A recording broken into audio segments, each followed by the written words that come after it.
yung bagong tatag na bayan ng Magalyon, kailangan yung pumili ng pinakamagaling na pinuno bilang alkalde.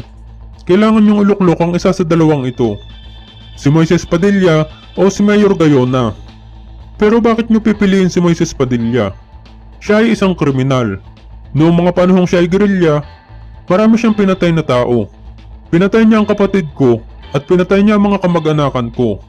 At ngayon, dumating na ang araw ng paniningil dahil matagal na siyang wanted sa batas. Bakit nyo iboboto si Moises Padilla?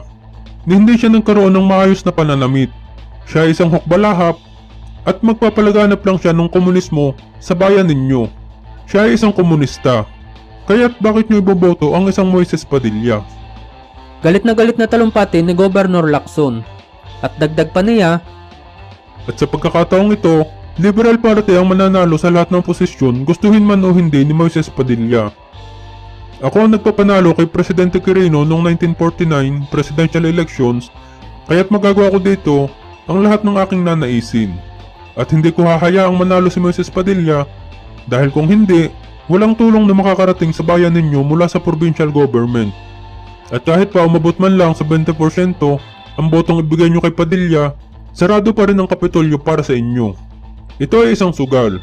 Si Moises ay isa lang kabayo, at si Mayor Gayona naman ay alas. Kaya't piliin nyo, siguradong panalo kayo. Dahil si Moises Padilla ay sa bundok lang nararapat.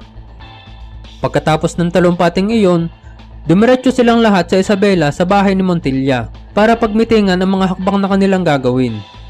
Dito na ilabas ng isang Melencio Barumeo ang kanyang pag-aalala kay Mayor Gayona dahil sinabi niyang delikado talaga ito sa Magalyon dahil si Moises Padilla ang gusto ng mga tao.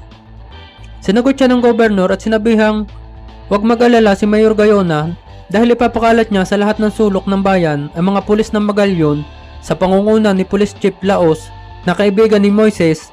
Gagamitin siya upang takpin si Moises sakaling magpakita siya sa bayan dahil kung hindi, siya ang makakatikim ng galit ng gobernador. Ipinakalat din ni Governor Lacson ng kanyang Special Police o SPs upang hantingin si Moises na noon ay madali nilang nagawa ng warrant of arrest dahil sa mga kaso nito nung nasa kilusan pa siya na kung tutuusin ay wala ng bisa dahil sakop na yun ng amnestiyang ibinigay ni Secretary Magsaysay kasabay ng pagbaba nila ng armas at tigilan na madugong pakikibaka. Inutusan din ni Governor si Montilla na alamin ang lahat ng hasyenderong sumusuporta kay Padilla at susunugin nilang lahat ang tubuhan ng mga ito. Ika-12 ng Nobyembre, isang araw bago mag-eleksyon, dakong alas 6 ng gabi magsasagawa na sana ng pagtitipon ang Partido Nacionalista sa bayan ng Magalyon